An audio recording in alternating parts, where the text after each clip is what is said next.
During the Nigerian Civil War, 1967–1970, in a small village near Nsukka, a boy named Chijioke, only 11 years old, became an unlikely hero. His parents had died in the early days of the war during an air raid.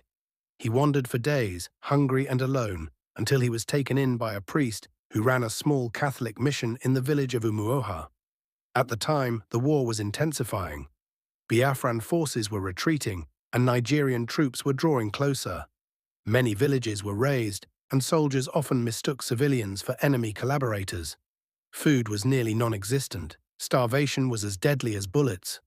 The priest, Father Ikenna, had turned the mission into a shelter for displaced children and mothers. But the soldiers had a standing order. Any gathering place could be aiding Biafran rebels. The villagers feared the mission would be attacked. One night, a Nigerian army unit was spotted camping near the forest edge. Tension filled the air. The mission knew it had only hours before soldiers might storm in. Everyone panicked, but young Chijioke had a plan.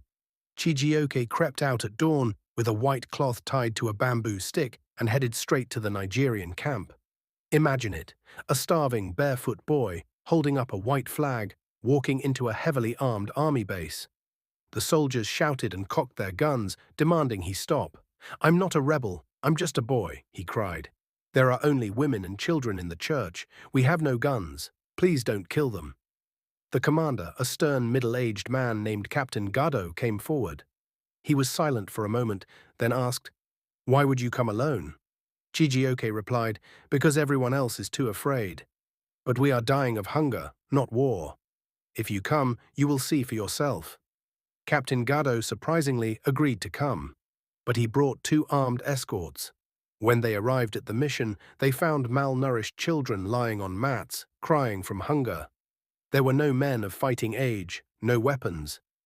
Only the smell of sickness and death. The captain stood still, visibly shaken. He turned to Chijioke and said, "You saved them. You risked your life." Then something unimaginable happened. Instead of ordering an attack, he called off the operation and had sacks of army food rations delivered to the mission. He even ordered one of his medics to treat the sick. Chijioke's bravery became a local legend. Some say the captain was later court-martialed for sympathizing with the enemy, while others say he resigned and fled the military after that encounter. Nobody knows for sure. But Chijioke lived on. He eventually became a teacher and storyteller, using his voice to pass on tales of war, peace, and the power of courage, even from a child. Sometimes the bravest soldier is the one without a weapon. In war, humanity is often the first casualty, but it can also be the last hope.